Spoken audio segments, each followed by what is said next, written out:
All right, we are now also live on YouTube and LinkedIn Live. So hello everybody joining us there.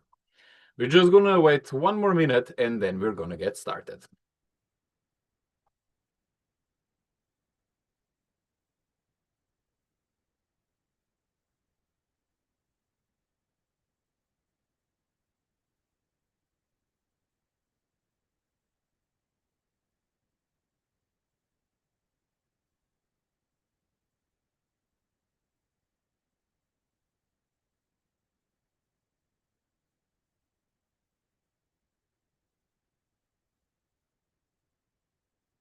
Hi to India, hi to Switzerland. All right, we're 1 minute past the hour, so let's get this going. So again, good morning, good afternoon, and good evening, everyone, depending on where in the world you are joining us from. Welcome to our inaugural webinar, PQC webinar with Google, with Stefan Kölbl, who is a staff engineer, senior staff engineer and tech lead at Google. We're very excited about today's presentation. My name is Tomasz and I'm an ecosystem manager at PQCA. Today I will have a chance to take you through some housekeeping and also introduce our panelists. First, I would like to emphasize that everybody is welcome in our community and we strive to create a safe and welcoming environment for everybody. So please follow our code of conduct when you're interacting with each other on this webinar and in our broader community as well.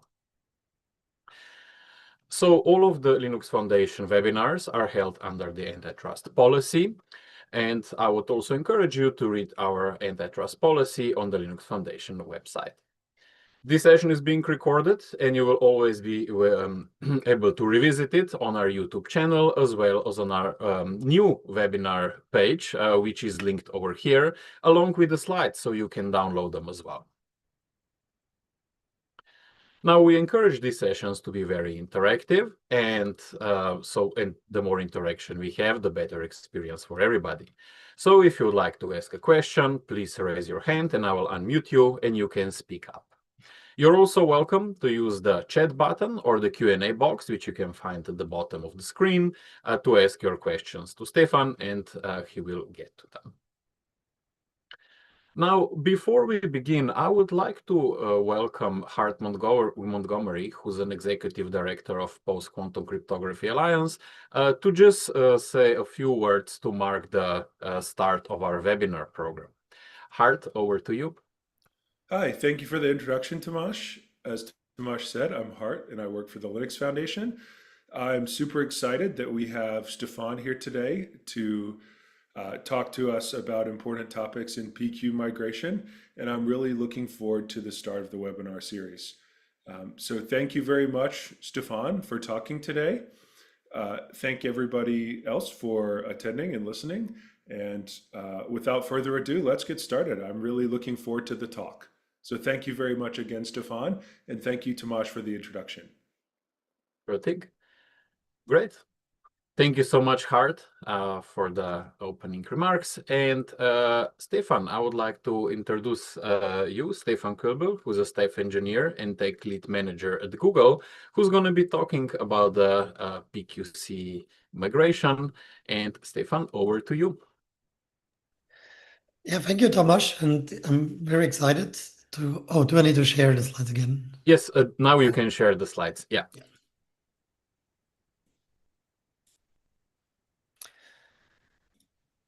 Okay, perfect. Yeah, thank you for the opportunity here to speak and to have such a big audience. And I'm very happy to share our view on PQC, what we are doing, and how to approach this whole topic.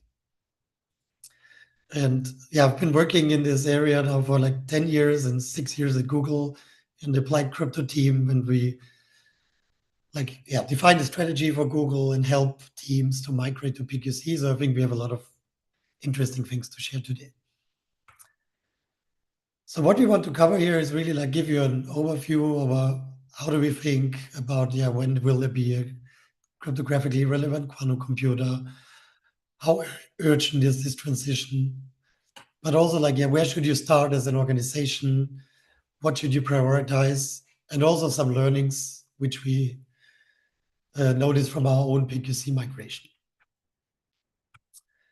So yeah, first a little bit background on how urgent this is and what this is about. So I assume a lot of people here already know this, but if there's a large enough quantum computer, it will be able to break all our currently used public key cryptography.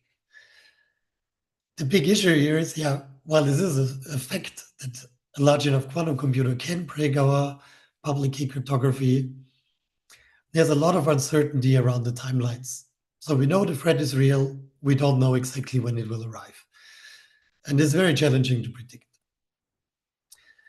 The good thing is, like, yeah, we already have solutions to address this. Like, it's exactly the topic we talk about here, post-quantum cryptography. So cryptography where we believe it is secure against quantum computing, but also classic computing. And a very important lesson here is you don't need a quantum computer to protect against a quantum computer. So these post-quantum crypto algorithms, they're run on a classic computer, they're efficient. You don't need a quantum computer for this.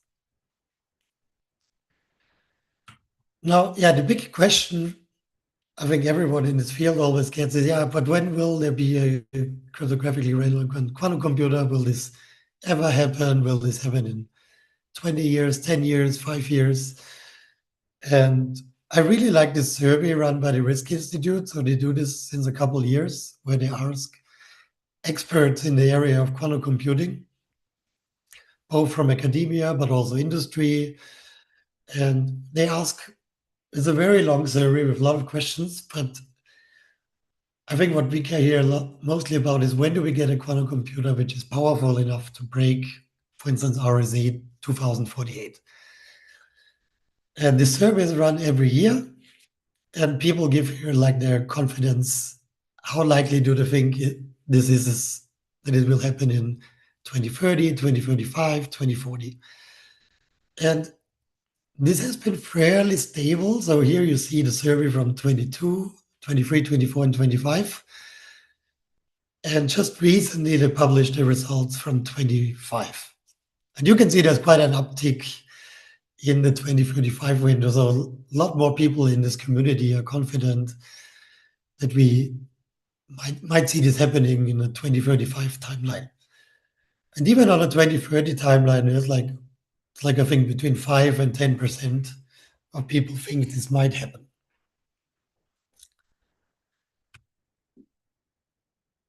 Another good indicator to look at is like, yeah, what the regulator says.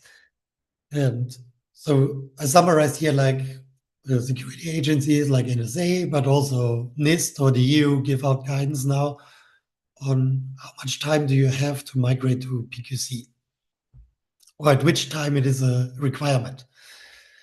So even if you don't think cryptographically relevant quantum computers will happen anytime soon, regulation will require you to migrate to post-quantum cryptography. And I think what's very nice to see is that there is a general alignment. So whether you look at the US or EU or UK, all of them have a migration timeline, which typically is migrate all your high-risk cases around 2030 and deprecate classic cryptography by 2035.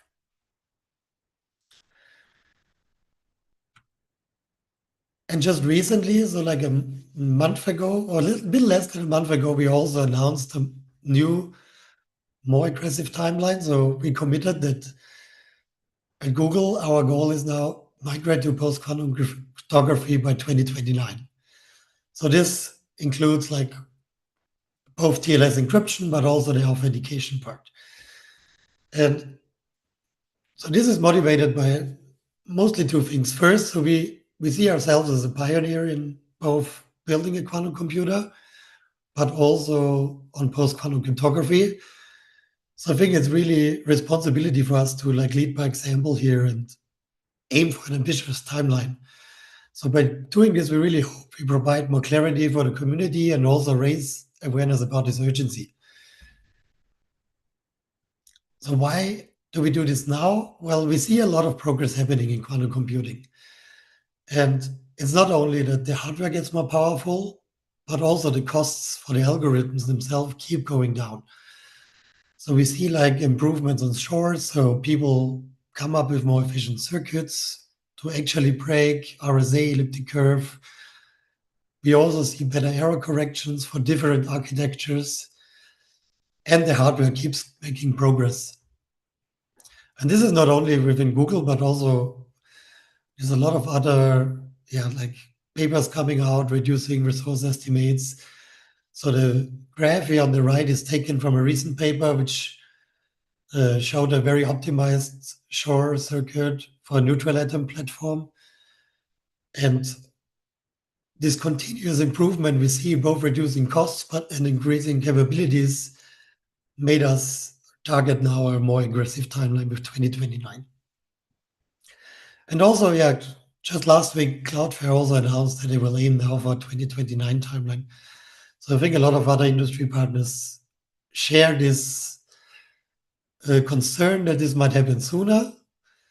But also I want to make clear, like, we don't say this will happen in 2029, that there's a cryptographically relevant quantum computer, but we don't feel comfortable anymore, like completely saying this will not happen. So the primary takeaway I think from all this here is also don't wait for like some simple signal telling you a quantum computer will come in a year. Progress might happen very rapidly as soon as the last blockers are out of the way.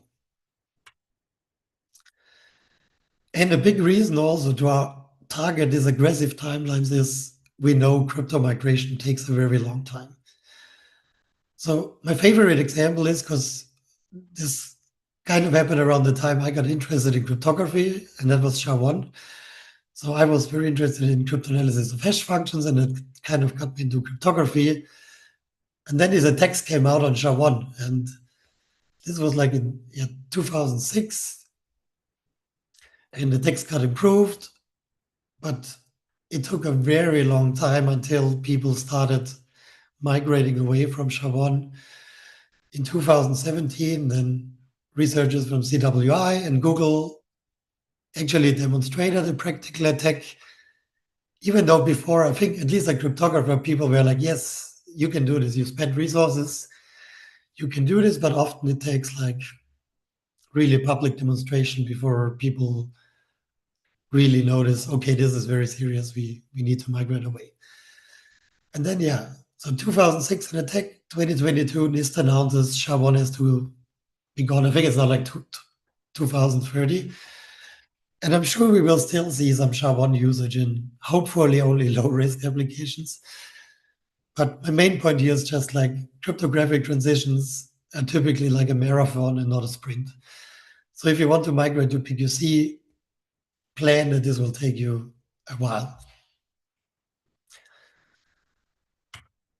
So where should you start? So in a big company, there's like so many places you can start. Like, do you start on migrating your TLS stack? Do you migrate your hardware? It's extremely challenging to decide where to start, and I want to just give you like a general approach how you to do this as an organization. And what for us work best is really like, think about the threat model that applies for you, understand like the impact of this on your specific environment, consider how feasible certain attacks are, and most importantly, identify where do you need to protect data for how long. Also, who do you want to protect against? Quantum computers, they will not be widely available immediately. So if you want to protect against more like less capable adversaries, which have more like financial interests, or you deal with more low-risk environments, you probably have a longer timeline until your adversaries actually have access to this. However, if you think about nation-state adversaries, it's much more tricky. Like you might not even know you might not even have a public heads up on this. So really perform like a deep dive on your infrastructure. Ask yourself, where do you have your most critical keys? How long do you need to protect data? How long do you think it takes to migrate? If you think it takes you 5 years and you need to protect your data for 5 more years, you're already at a 10-year window.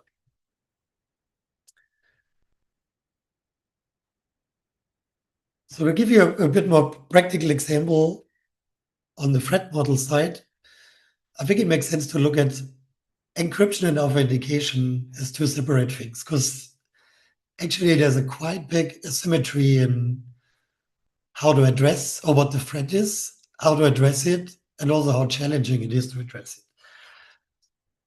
So currently we're in 2026, no cryptographically relevant quantum computers exist. And what can an adversary actually do? So if we look at TLS, so we have two things, like the data which gets sent over TLS and gets encrypted by RSA or typically ECC now. And you also have the CAs, like to establish the trust that you know who you talk to, you need a public key signature typically. So for the encryption part, you have this issue that anyone can record your network traffic, or at least with some effort they can do this. And the more data you encrypt, the pile of sessions just keeps growing and growing. And somebody can store this data today. They cannot do anything with it today, but later when they have a quantum computer, they can potentially decrypt all of this. However, for your authentication keys, it's quite different. Like an attacker cannot do anything at the moment. They cannot they can store these keys and break them later. But as long as you migrate your root CA keys, your certificates, all your signatures, there's no immediate threat here. However, these are also very tricky cases, and current web PKI is not post-quantum. A lot of the TLS encryptions, if you use Chrome, if you talk to a Google service, if you talk to Cloudflare, you can get PQC today for your encryption, but not for your authentication. So the authentication, we need to migrate before the quantum computer is there. However, this shifts quite a bit now when you look at it. Let's say your attacker has now a quantum computer. So they just made a huge progress. They have a quantum computer. And initially, it will be very expensive and slow to break any individual keys. So it's very unlikely that quantum computers will be so widely available that you can break all past TLS sessions you recorded over the last 5-10 years. And also very few adversaries will have this capability. So now you have in this early area, what are the adversaries' choices? They can break all these potentially low-value individual keys to decrypt traffic, but they have forever time for this. So unless they really urgently need a specific data, they can wait for this until they have more quantum computing capabilities or they get faster. However, on the authentication side, it's quite different. Like these keys, there's usually very few keys, you have very few root CAs. These are very high value targets, and you only need to break very few keys. So do you spend your quantum computing capabilities to break these low value sessions, or do you break the really high value keys? So this pretty much shifts the picture on you really need to migrate your authentication keys because they're only valuable for an adversary as long as they still use classic cryptography. And then, at some point, cryptographically relevant quantum computers, they will become mature, broader set of adversaries will have access, and hopefully by then, most things are migrated. I talked a little bit, there's like this big asymmetry between encryption and confidentiality. So just a few points on this. So as I mentioned, there's like this store now, decrypt later for encryption. This is a passive attack, very hard to detect. Someone just needs to sniff your traffic. And this is a risk today. So all the data you encrypt classically today is affected by this. And you also cannot protect this data afterwards. As soon as it's out there, it's there forever. So it's very important to migrate those encryption keys early. On the positive side here, these keys are often much easier to migrate. So if you think about TLS, these are ephemeral keys. It's very easy to replace ephemeral keys in general. It's usually only a performance question here. And also these individual keys are not that valuable. Challenges, there's a lot of challenges for use cases. It really depends. So the main difference between, for instance, X25519 and MLChem, which is the post-quantum chem used, for instance, in TLS now, is the size. So you're around like 32 times larger, which is the main price you have to pay. On the positive side, MLChem is really fast. So this is really not a concern in general, especially on more powerful machines. You're often faster than the elliptic curve stuff. So it's really only the size of overhead, which can become especially painful if you hit some threshold. So typical thing you see like a packet size. So as long as the ciphertext fits in a packet size, it's okay, but there's often very non-linear impact. And this really depends on your use case.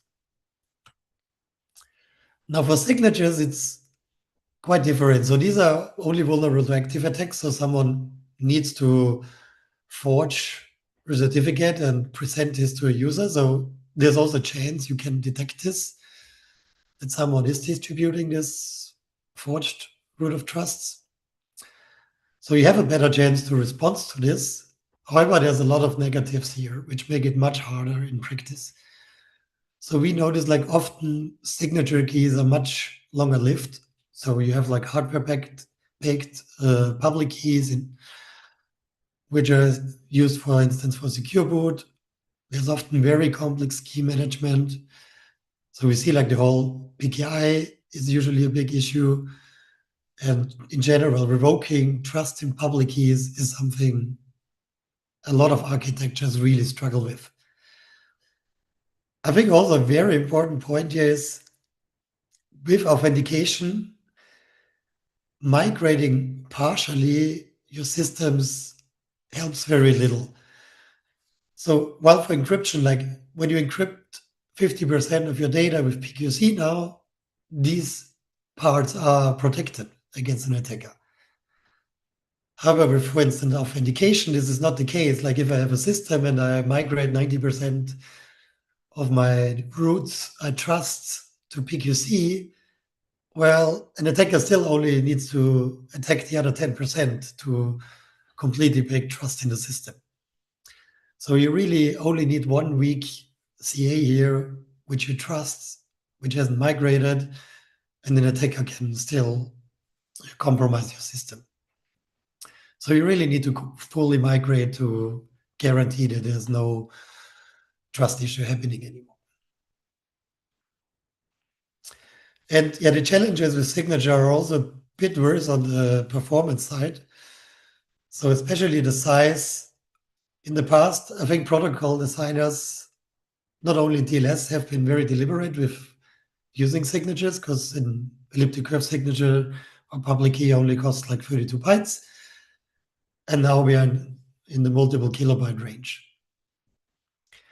And also, signing is more costly, like MLDSA signing, while still very practical and reasonably fast, it's still quite a bit slower than EC. So we see like that the move for signatures in terms of performance is usually much more costly.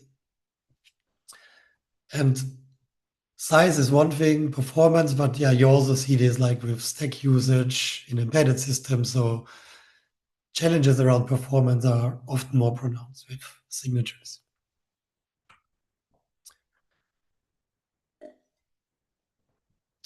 So yeah, what should you actually prioritize? So at Google, we approached this like this. So in 2024, we shared a threat model we used internally, which was mostly like this, like, yeah, focus on asymmetric encryption, store now, decrypt later. migrate TLS, key exchange, SSH, ALTS, which is our internal TLS, secure messaging, like all these cases which are prone to store now decrypt later have been prioritized here. With the second being like digital signatures, because we already saw cases where there's like a very long lifetime for keys, or you deal like with keys which get deployed in hardware, so you have a long product development cycle, and then also a very long product life cycle. So you need to start early on these. And then there's like this other public key cryptography, which is less of a priority initially. And symmetric crypto, not really a concern at all. But yeah, more recently we shifted this a bit more to even push more the digital signature side, because we see the migration is very difficult here. And also with our 2029 timeline, this becomes much more challenging. So just to share a bit like what we did on the encryption in transit side. So we have a long history there in pioneering like PQC early, like Chrome already did experiments in 2016. So this was even long before we had any NIST standards to show that it is viable in TLS to replace our key exchange with post-quantum algorithms. And quite recently, like 2024, we upgraded this to MLChem to follow the NIST standards. Similar for ALTS, our internal protocol to protect our internal traffic. We also in 2022 completed already the rollout for this. So this was using also a pre-NIST standard algorithm in hybrid mode, which had a very similar performance profile as MLChem. So back then, yeah, we didn't know whether MLChem or HRSS gets picked. So we thought HRS is a reasonable choice, did a hybrid construction, and could very easily migrate later to MLChem. And then, yeah, since 2026, also there's like, yeah, very good coverage of all APIs. Like if you go to google.com, your browser supports this, you will get a hybrid TLS 1.3 handshake. And yeah, if you're interested, there's a lot of links. The slides are shared after, so you can read up more. There's a lot more technical details on there around there, like impact on performance, and a lot more sources to read up to if you're interested in specifics about certain efforts here. And I think the biggest shout out here I have is like, if you have to do one thing, upgrade to TLS 1.3. So for a lot of talks, I often look at like on my daily usage, what do services actually support, like if I go to websites. And yeah, google.com, Google services, Cloudflare, they all do PQC if I connect to it. But still, on my daily usage, I see so much, like if I go to banking, healthcare, so many websites don't support PQC exchange yet, and a lot of them are still TLS 1.2. So if you want to take away one thing to prioritize, please migrate to TLS 1.3. So now on the signature side, also, yeah, a lot of things are happening there. So in 2023, we released a paper where we evaluated quantum safe FIDO keys. And also in Cloud KMS, we recently started supporting quantum safe signatures. So the NIST standards here. Also, yeah, our partners at OpenTitan released a quantum safe secure boot chip, which actually is now like in production. And the big hurdle, I think, is still around WebPKI. So now we start the trial on Merkle tree certificates, which I think is an exciting way to address this in the web space and addresses like all these challenges we see around like signature sizes. But also there's other challenges. There's not only the web PKI, there's also other private PKIs, and there's a lot of challenges ahead, I think, on getting PKIs in general, PQC ready. And also, like recently, Android announced their roadmap around quantum resistant signatures. So doing this both for verified boot in Android 17 and also for attestation. Okay, and last, I'd like to come a bit and share a few insights on like, yeah, what can you actually do apart from migrating to PQC to actually facilitate the transition to PQC? Like, so there were a few couple things we learned which really helped us, and are also things you can do. For instance, if you don't have, like if you're blocked on some PQC standard, or you want to do some other things in your architecture to make it easier to migrate. And I want to focus on these 3 points, which are like, yeah, get the abstraction layers right to make it easy for people to switch cryptographic algorithms. The second is like around key rotation, which is, I think, in general, a very good practice to do, not only for PQC, but especially for PQC, it makes transition much easier. And the last is around hybrid encryption. So I already mentioned before, like in Chrome and TLS, we're doing hybrid encryption, or internal transport layer protocol does hybrid encryption. So I also want to share a bit on why we're doing this and what our view is, when to do this, when not to do this. So with the abstraction, so I just wanted to compare an example, what we've seen, like what people have to do, like when they use like OpenSSL, and what they have to do on our abstraction in, for instance, Tink. And it's actually not too bad in OpenSSL what you have to do. So APIs got much better, and basically if you want to migrate ECDSA code to MLDSA, you only need to do this. Only this, it looks easy, but if your code is distributed everywhere, it's still tricky, and there's some, I think like some challenging parts are in APIs like this. It's not simply replacing the algorithm. You often have to replace like parameters.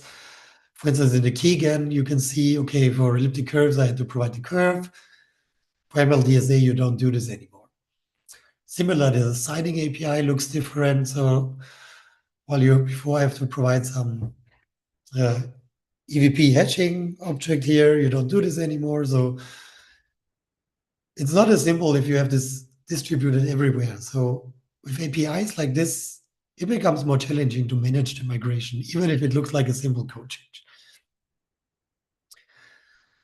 So as an example, how this is done in the crypto library we surface to our developers, it hides a lot of these things. Like people don't actually see the key material. So this is really helpful to, first of all, avoid like them storing the key material where they shouldn't, but also writing code which depends like on details about the key material, like sizes, which would make migration later much harder. So for users of Tink within Google, well, they don't need to change the code actually. So there is no code change required at all.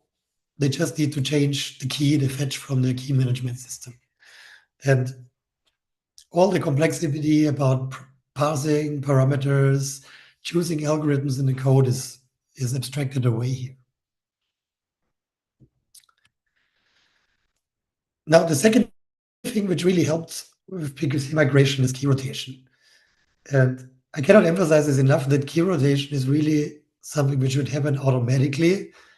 As soon as teams need to manage a manual key rotation, it's not done frequently, it causes friction, it can lead to outages. So designing a system to be able to automatically rotate a key on a frequent basis leads to much more reliable systems. Also, is really helpful if there's a compromise. If you already know you can rotate your key automatically, you will be able to do it much faster in an emergency. And also, even if you don't detect there was a compromise, at least you roll out the new key and have a chance to recover or require the attacker to come again and extract your key. And the last point is also that if you migrate to a new algorithm, you basically already have to rotate to a new key. So again, what helps to facilitate key rotation is abstraction. So the way we do this, is again, in a library like Think, we don't require people to figure out what key to use. So we offer people already a set of keys, which contains old versions of the keys and is automatically managed. And when they want to sign with it, it selects automatically the correct key. And if you verify also, it finds the right key to verify data. So as an example, you would see a user would have this free tier 2 ECDA key and an RSA key, but is abstracted away from then in a key set, which is only exposed for an API, which allows you to sign and verify.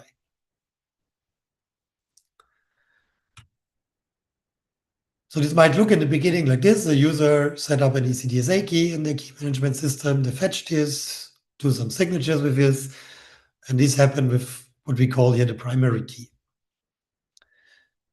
Now, at some point later, we decide, okay, we need to migrate this key to PQC. So we add a new MLDSA key in there, and it's just added. It's not used yet for signatures and can already be distributed to the systems, but the user would still sign with the old ECDSA key and verify also with all the ECDSA keys here. And then at some point, when it's safe to decide, we will promote this key to the primary key, and then new signatures would happen with the MLDSA key, while you still verify with old ECDSA keys if there are signatures around. And this makes it transparent to the user, apart from the performance concerns, they don't need to think about which key do I use, how do I roll out my MLDSA key. And this really helps developers here to not burden them with dealing with individual keys and when do I use which key. And this really facilitates a more smooth migration. You still have to think about the performance impact, obviously, but at least the actual step of changing doesn't require any code updates here. Now, if I would tell you here that, okay, you just do this, key rotation is easy, that would be dishonored. It's very difficult in practice, but you can make it as easy for your users as possible through good abstractions. And there's a lot of friction points you might arise when you do this. When is it safe to remove a public key? When do I know nobody needs this anymore? Same, when is it safe to promote a key? If I start signing in a service with the new key, I need to make sure that everyone who needs to verify the signatures has the corresponding public key. And there's reliability risks around this. And we gave a talk at Real World Crypto here, also where we share a bit more how we manage this internally. So if you're interested in more this, take a look at this. But I really want to emphasize, if you don't rotate the key, what you're basically doing is you defer this problem for later. Because if your key leaks and you need to rotate your key, if you have no plan how to do that, it will be very difficult.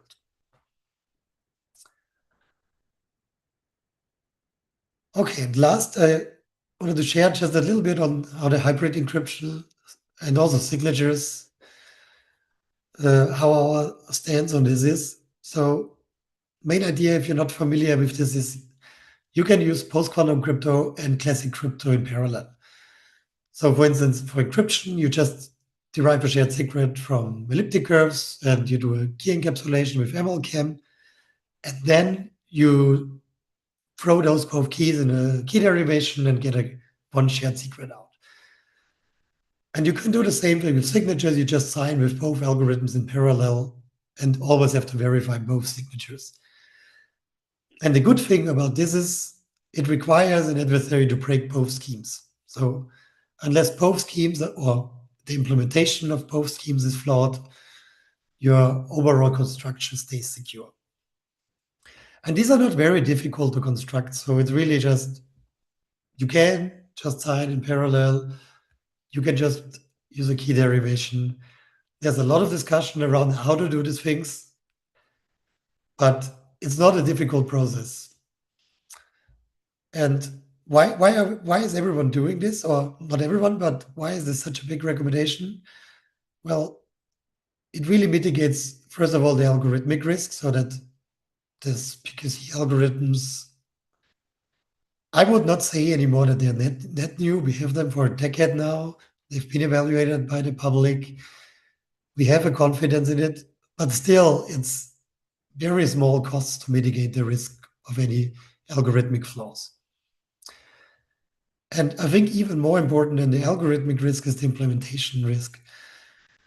Cryptographic implementations, I mean, if you look throughout history, usually implementation bugs is what breaks the crypto, and not the algorithms are flawed, at least for the more vetted established algorithms. And implementation bugs are much more likely in new code.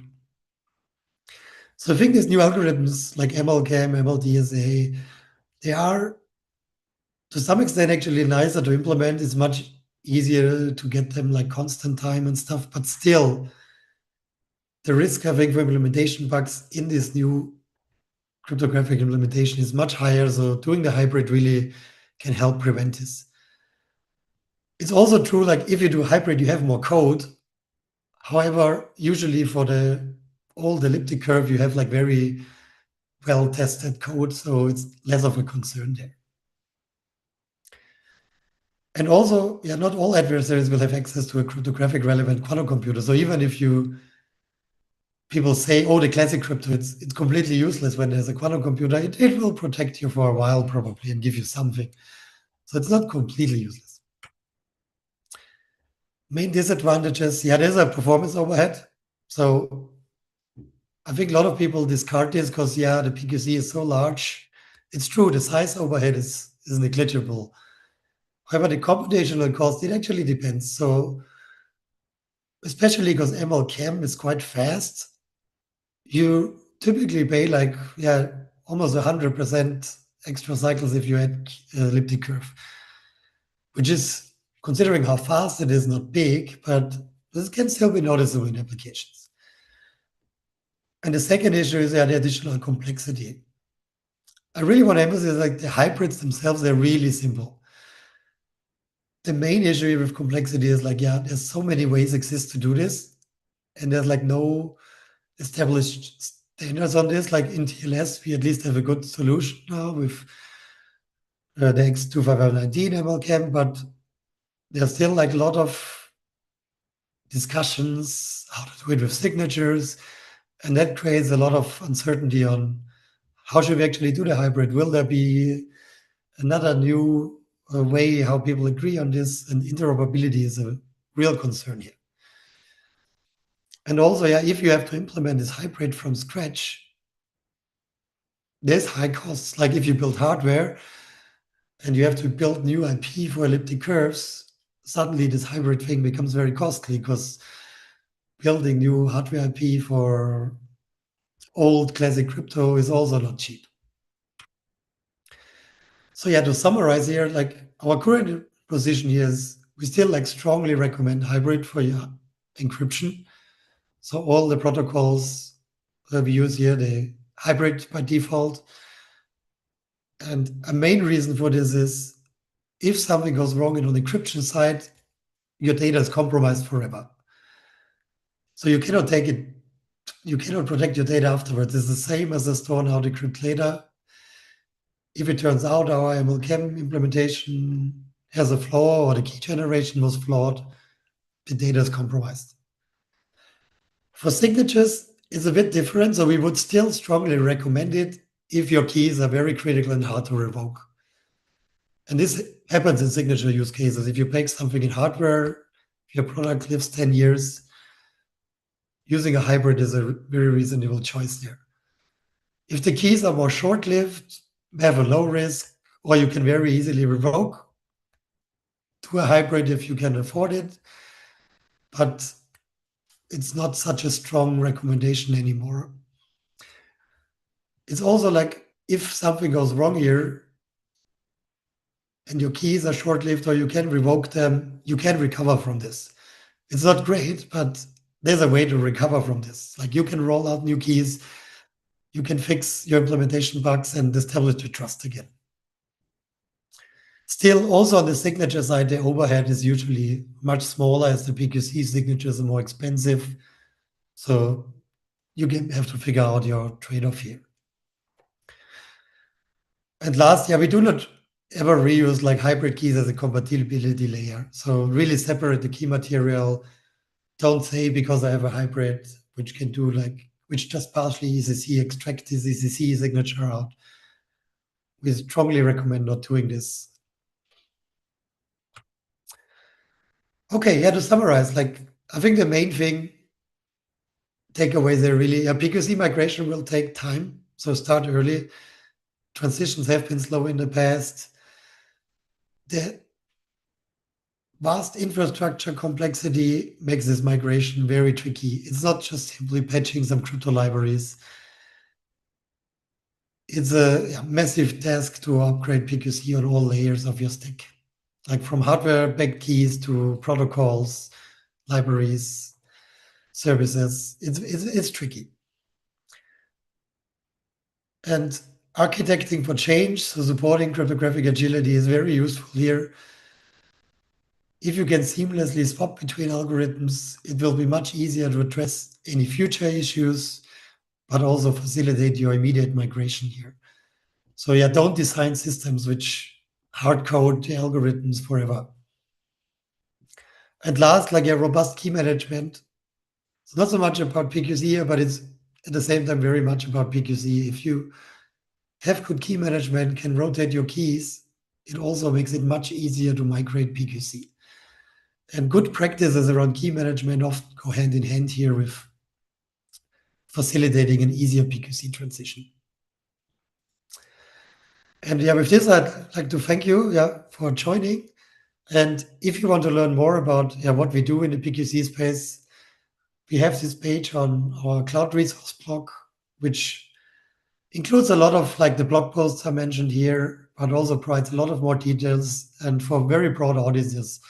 So we have more technical blog posts, but also more things targeted at CISO level or executives if you need to communicate to those layers. Thank you.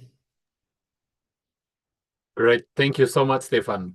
Now we actually, and thanks for this great presentation. And we actually have quite a couple of questions, both in the Q&A box as well as in the chat. So now it's a good time to take a few of them. And I know that somebody had their hands raised, but I don't see it anymore. Yeah, I can see the Q&A questions, so maybe I just go through this. Sure, yeah. Yeah. So I guess the first question by Ian is, let me just read it quickly and summarize then.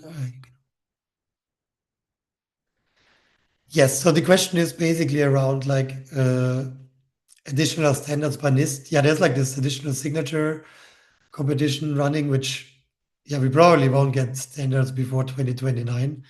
Maybe even this is optimistic. And there's some interesting candidates in there which could fit some use cases. But regarding algorithm choices, for us, it's really focused for TLS, signing firmware for Pixel device, signing software updates. So which edge algorithms have you selected?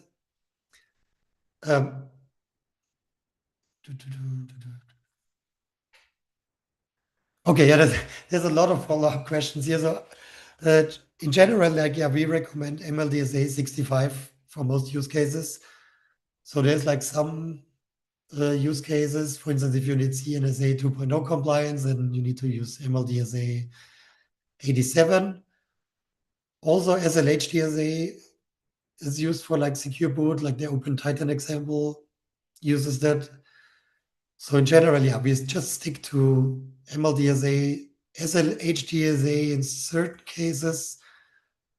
We do not endorse using LMS, XMSS, the stateful hash-based signatures, because we saw this is very challenging to deploy. So this is really something you would only fall back if resource constraints are too tight to do MLDSA or SLHDSA. But yeah, we will share more details on this, so you can expect more. And I think on the hybrid, I answered a bit on the last slide. Okay, then next question from Dimitri on. So given the uncertainty in timelines for quantum computers,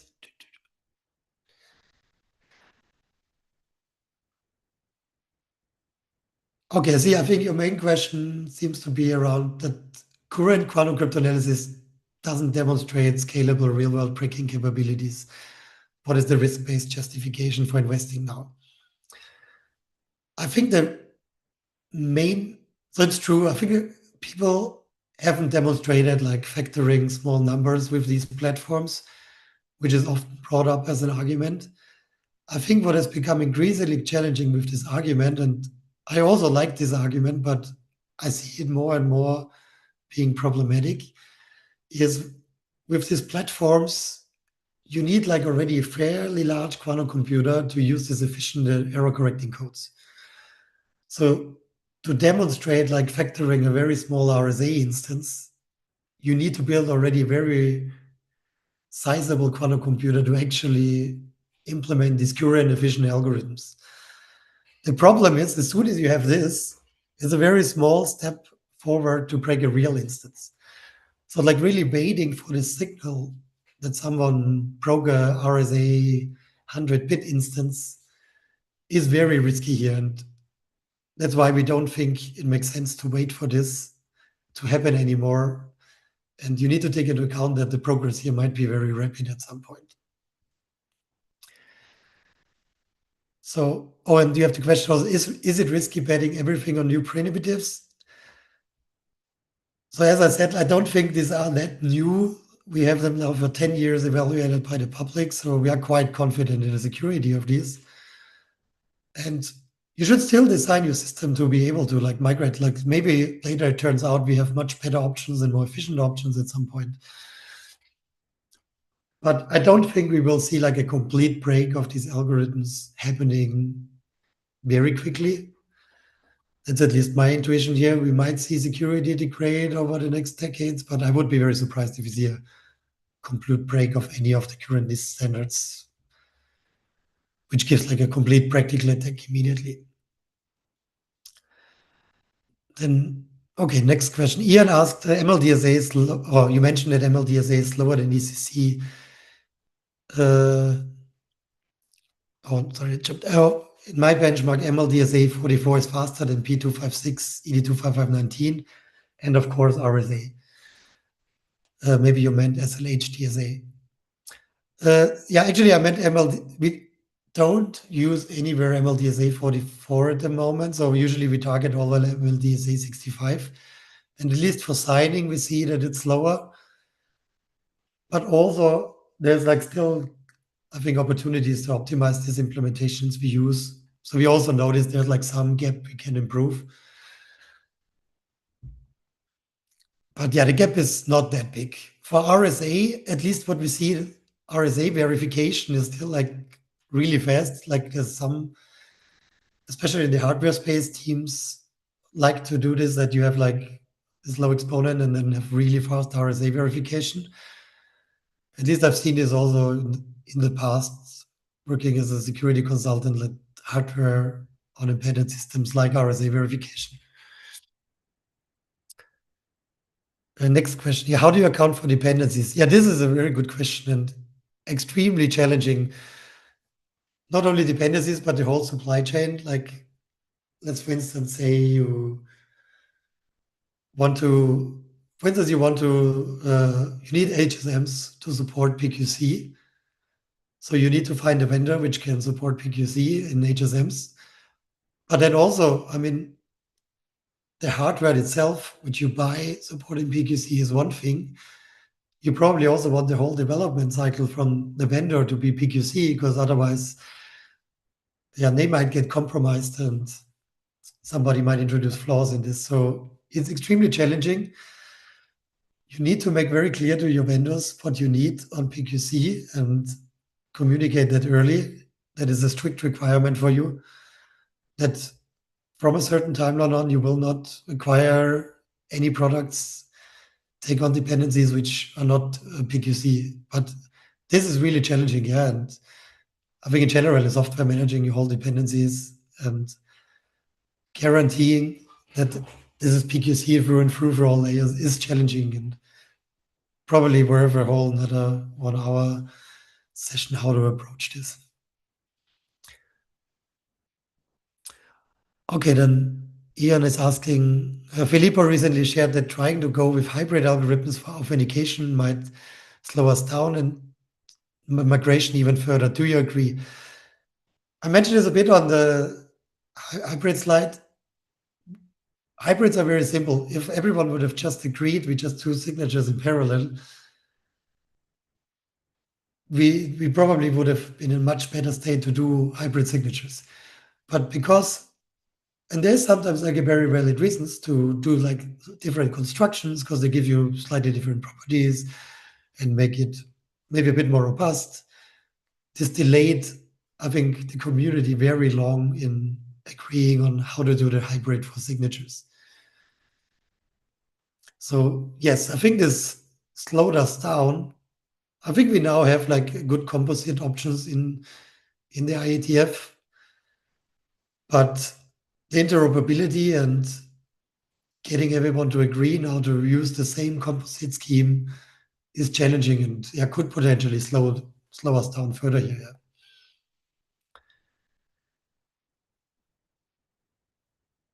Okay, next question from Ian. Is Tank to be meant to be a general crypto library, or is it tailor-made for Google needs?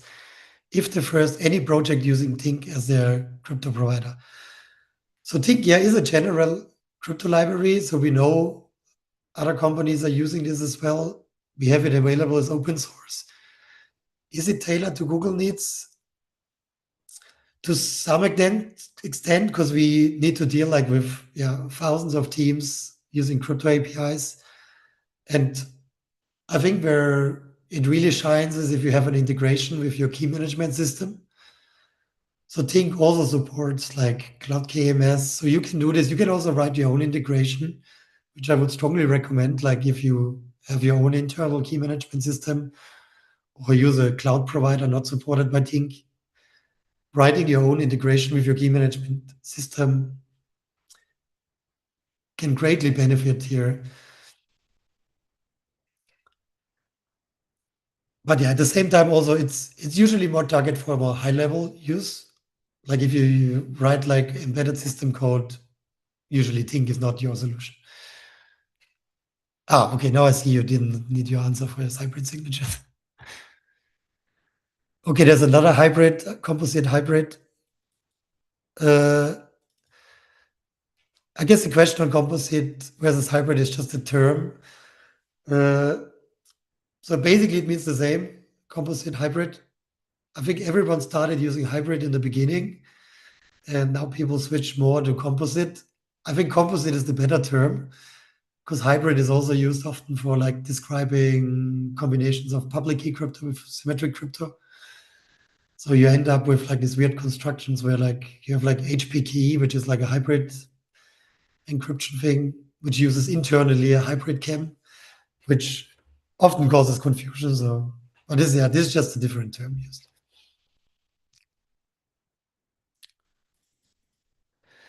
Then Mike is asking about code adaptations for abstractions. Did you make a cryptographic inventory of Google's code and file systems, and did you use automated tooling? So the nice thing is, in the code abstraction I showed you, we actually can do the whole inventory on the KMS side. So because the actual key is stored there and all the properties about the key are captured there. So we built like an automatic inventory, just taking the metadata from this KMS and getting out all information about the keys, like how are they rotated, which algorithm they use. So this is all fully automated. There's of course the other thing, when things only happen in the code, this is more tricky. It's like less like static analysis tooling for this. But this part is much more messy and shows again, I think if you have the right abstractions, you also can make inventory easier.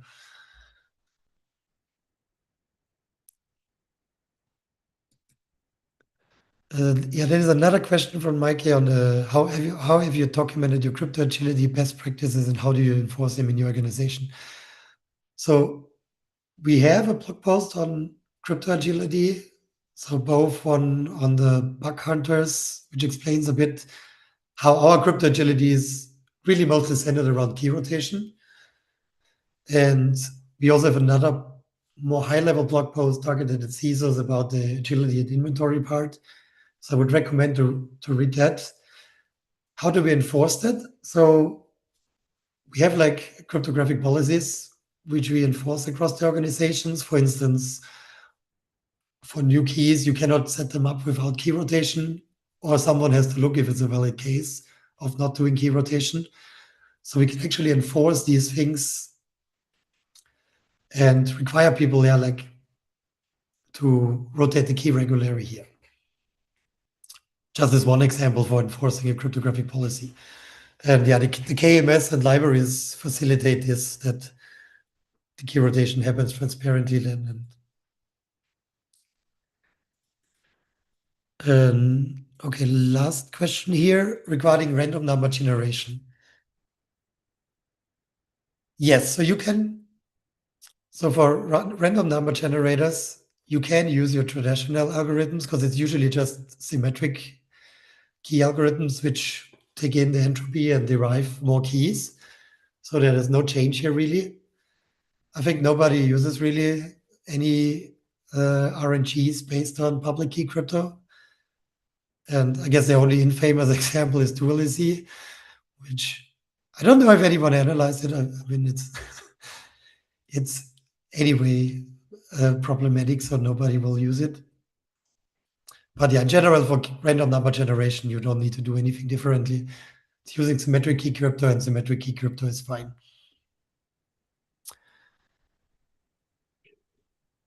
Okay, Stefan, thank you. We're at time already. I mean, there's still questions coming into the chat, but I think we'll have to wrap it up, unless you would like to specifically address any of those.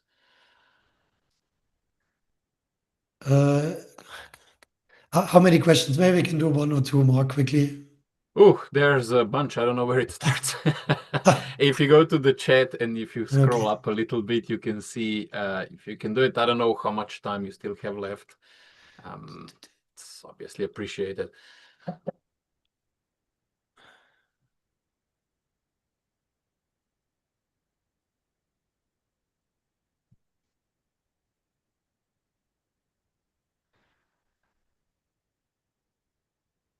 Okay, I'm just checking. Here's one maybe to pick something in a different direction from Samuel. So he's asking, is it worth engaging with quantum security consultants to start the migration process now?